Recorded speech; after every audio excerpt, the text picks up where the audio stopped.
The last several buttons in the viewport toolbar are all very straightforward, so I'd like to go through them all just kind of in one real quick go. Now this includes post-process volume previs, toggle squint mode, camera movement speed, play in viewport, tear off floating copy, and finally maximize viewport, which I already have active in this case, so let me go ahead and just switch that off. Now I have opened up VCTF Sandstorm for this example, which you're welcome to open up on your end as well, though it's not really necessary. You can open up any level and get an idea of what these do. Now the first button is post-process volume previs. Now what this does is this allows you to activate and deactivate the effects of any post-process volumes that may be applied in your level. Now, this is not going to be particularly useful if you're not in game mode. So I'm going to switch over to game view mode by clicking on the little letter G here. And now as I switch off post-process volume previs, you can see what kind of happens here. We get this kind of nice yellowish post-process effect that really kind of makes it look like we have a lot of dust hanging in the air, like you should almost be having a hard time breathing here. If we switch off post-process volume previs, that goes away. So we're just getting an idea of how that post-process is affecting our scene. That's really all there is to it. Now we also have squint mode. Squint mode is just a way for you to see what your level would look like if you were squinting your eyes. This is really good if you're trying to get an idea of the overall color and tone of your level.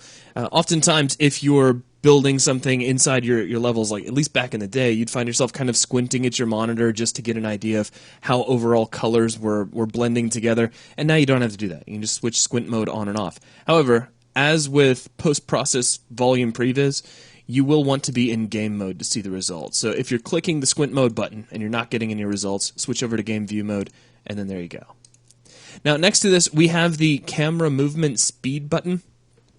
We have two ways we can use this. What this does really is it allows us to change how quickly our camera moves through our level.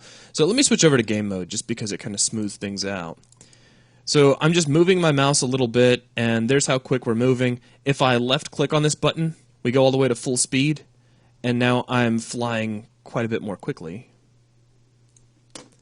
And if I click it again, we go to low speed, and now I'm moving very slowly. Now that's me moving my mouse at pretty much the same rate each time. If you play with it, it starts to become really clear how this works. If you right-click on it, you can actually choose from a drop-down which speed you want. So I'm just going to leave it at normal. Now next to this, we have what is probably my favorite button in the entire viewport. I'm going to save it for last because it's too cool and I'll get distracted. Let's jump over one to tear off floating copy. The name pretty much says exactly what it does, but let's go ahead and click on it anyway. And we get a little floating viewport. So if you want a separate copy, you can drag this over to a separate monitor, or if you've got like a browser window up and you also want to be able to see a viewport, these tear-off windows can be very handy. When you're done, just close them and they go away.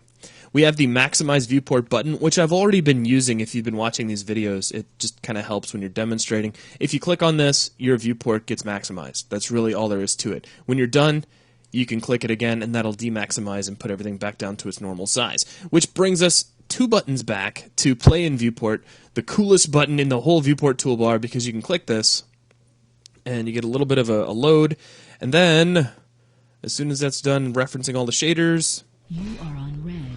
We can actually play the game right here inside the viewport, which as far as I'm concerned is just one of the coolest things ever. So if you really want an idea of how your level is playing, how your game is working out, then you can test it right here inside the viewport without having to do anything special.